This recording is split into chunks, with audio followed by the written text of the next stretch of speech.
Bonjour à tous, bienvenue dans cette nouvelle vidéo. Donc aujourd'hui on va parler encore des nouvelles informations intéressantes du côté de Monster Hunter et de l'attaque des titans.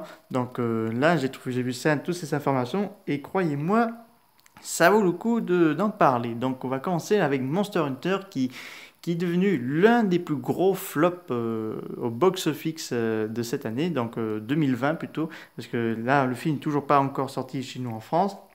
Donc il doit sortir en avril 2021 si tout va bien. Parce que le gouvernement de nous interdit d'aller au cinéma, donc voilà. Donc ça devient un peu compliqué, mais Sony a quand même affirmé qu'ils ont bien profité de l'épidémie suite à leur succès de leur film, malgré que Monster Hunter soit un petit peu le gros flop. Parce que pourquoi ce film a été mal conquis par le public? Alors, déjà, il y a eu le mot raciste qui a été mal pris par les Chinois en décembre dernier. Donc là, du coup, au niveau interne box-office asiatique, ça c'est assez compliqué. Aux États-Unis, bon, le film n'a pas eu beaucoup de concurrence, donc ça l'a permis de hisser en haut. Il avait été clairement mentionné comme lui, le gros film qui a été réussi en mois de décembre sans aucune concurrence et tout. Donc voilà.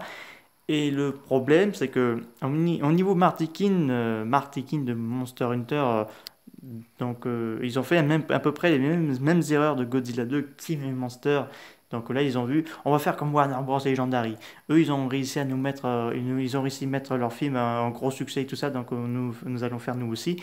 Et le problème, ils ont enchaîné beaucoup de bandes annonces, de spots TV, donc voilà. Donc du coup, il n'y avait pas eu énormément de surprises et que les fans n'ont pas non plus trop adoré comment ça a été fait parce que là, le film, beaucoup de personnes s'interrogeaient, c'est qu'il y a des militaires, j'aurais mis à la place des scientifiques qui sont à la recherche de phénomènes inattendus, donc voilà, et là le film passe beaucoup dans le désert, non pas dans un décor assez bien réussi, donc c'est franchement dommage. Donc du coup, qu'est-ce qui va se passer? On sait que le réalisateur veut faire une suite, donc un Monster Hunter 2, mais rien n'y est officiel. Est-ce que ça va se faire ou pas? Donc la question se pose. Donc nous verrons bien ça dans les années à venir. D'abord, il faut attendre s'il débarque chez nous en France en 28 avril comme prévu. Et donc voilà, et en espérant que ce film ne sera pas jeté dans l'oubli. Mais là, j'ai un peu des certitudes qu'il va être délaissé de côté. En plus, il faut savoir qu'apparemment, ils ont voulu tenter de concurrencer avec Godzilla et Kong, enfin Godzilla vs Kong qui va sortir en mars. Donc là-dessus, c'est plus Godzilla vs Kong qui va plus réussir en matière de box-office, contrairement à Monster Hunter, parce qu'il faut savoir que la bande-annonce de Godzilla vs Kong est cartonne, elle ne serait pas loin de détrôner la bande-annonce d'Avenger Endgame. Donc passons à autre chose, on va passer à la bande-annonce de Pacific Rim, de Black. Donc là, j'ai vu hier soir, ça m'a vraiment étonné. Je crois même j'ai cru voir le Giant Warrior du film Nausicaa de la vallée du vent de 1984. J'ai vu un peu cet effet. On a des kaiju toutous et on a des hommes qui vont trafiquer avec les méchants. Donc là, c'est un peu spécial. Qu'est-ce qui va se passer? Est-ce qu'on va avoir un lien avec, par rapport à les films de Guillaume Del Toro et celui de 2018? C'est possible. Mais les plus personnes qui nous intéressent dans le film, c'est le frère et la sœur qui vont tenter de trouver leurs parents. Donc l'histoire, ça va se passer en Australie et ils devront affronter toutes sortes de kaiju, bipèdes, quadrupèdes, etc. Donc là, la série sortira en saison 1 et saison 2 le 4 mars sur Netflix. Parce qu'il faut savoir que Netflix vont avoir la série de Godzilla Singular Point, que j'attends énormément. Une série de Skull Island sur le préquel d'avant Godzilla vs Kong et juste après Kong Skull Island. Donc voilà, donc on va avoir plein de genres de mangas, notamment une série live action de One Piece qui doit sortir en 2022 sur Netflix, d'après certaines rumeurs. Et passons à une information qui m'a beaucoup intéressé.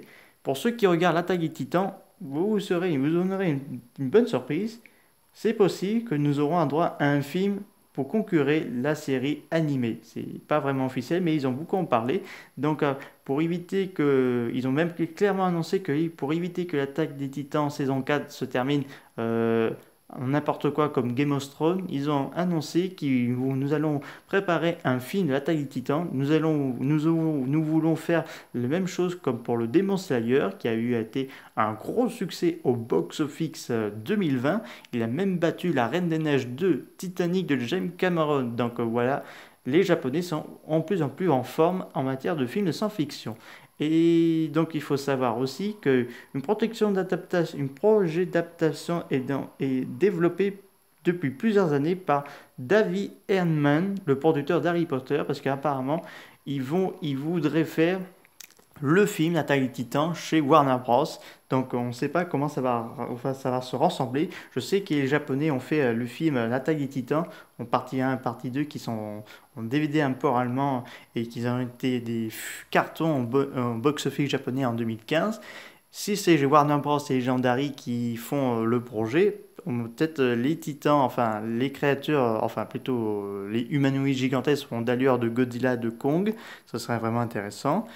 Et en plus, est-ce que ça sera accepté par les fans s'il y en a que des castings américains? Ce serait un peu dommage parce que j'aurais bien voulu avoir un casting japonais comme ça a été fait pour les deux films de 2015 au Japon.